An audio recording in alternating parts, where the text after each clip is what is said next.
4 trays of mixed veg ready to go in. There was a sale on this morning, so I took advantage of that. We didn't get a very good crop this year. Now we're in a grand solar minimum, so that's going to affect a lot of growing our food in the next few years, I'm afraid. So this is wonderful to be able to put some food away by freeze drying it.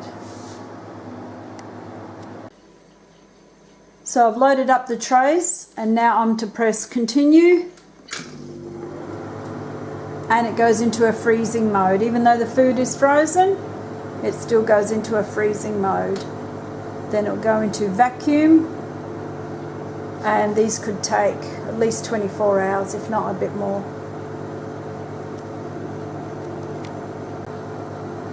Now the beauty about freeze drying is once you've loaded up all your trays, you don't have to worry about it until it's actually finished. So that's really convenient because I can get on and do other things. So this is the next stage. We're vacuum freezing, and Millitor's at 348, which is great, so everything's looking good.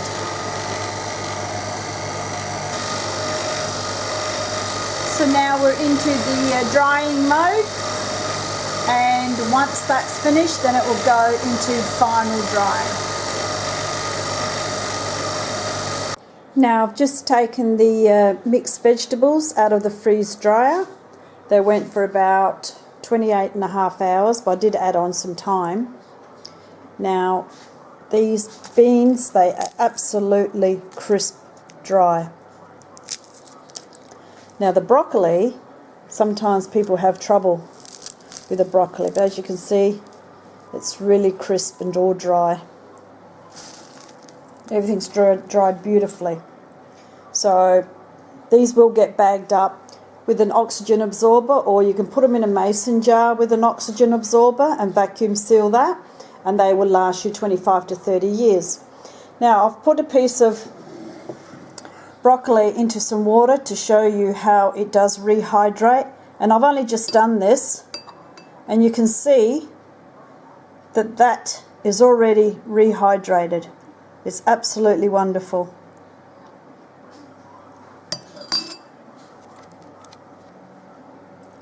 Now I just wanted to pick it up so you make sure that you can see that this is soft. Okay guys, so that is soft. I can just break it up there. It's not crunchy or nothing like that. So that's how quick they rehydrate. Here are the 4 bags of the mixed veg that I freeze dried. Now I just wanted to show you the difference in the thickness of the bags. Now the first 2 here are 7.5mm bags. The 2 next to it are 5mm bags. Now I wouldn't go any lower than 5mm for long-term storage. Now you can see that they've all pulled in nicely. The first 2, they look like, you know, not as tight as the second 2, and that's just because the bag is thinner, that's all. But I just wanted to say that there has been talk that there are some people online that buy the oxygen absorbers in bulk, like 100 per pack, 200 per pack, and then they separate them into packs of say 10, and they sell them like that. And because if they don't handle them properly, or if they've had them out in the air too long, because he starts absorbing air straight away, you could end up with an inferior product.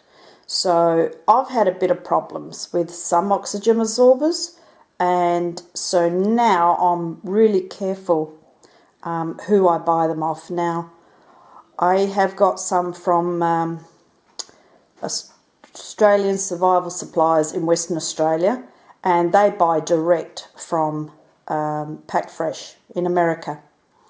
And I have also ordered from Pack Fresh in America. So I like their bags as well. I get Pack Fresh. These thinner bags are not Pack Fresh, but we wanted to try them because it can get quite expensive by the time you've bought the bags and the oxygen absorbers and everything else. So you don't have to always pack them in mylar bags. You can use your mason jars. You still do need to put an oxygen absorber in there for long-term storage. If it's for short-term storage, I would just put the food in the jar, but then vacuum seal it anyway, okay? If you want long-term storage, put them in the jar with an oxygen absorber and vacuum seal it, okay? Now, some people have asked, what does the chamber look like? Well, I've got my shelves out now. So there are my shelves, and it has defrosted, and I like to air it out overnight. So I'll come in closer and I'll show you inside the chamber. Now, it's not a very big chamber, but it's amazing what it does, actually. Okay, this cord, we managed to slide that to the back, and then these trays go in front of that. Okay, now it's got a perspex door, it's really good. And then I wanted to show you, there's the drain valve, and it comes down here, and then when it defrosts, it goes into a bucket. The water that comes out of your food goes into a bucket, and you empty that bucket every day. So I thought I'd give you a quick look, and yeah, I love it. We've had it for about 3 months now, and we've enjoyed it, and it's amazing what it does, really. But to be able to put food away for a long period of time, you never know what's going to happen. I think it was worth the investment. Now for Australia here, it does turn out to be a bit pricey with all the tax and the other insurances, but I think it was worth it, and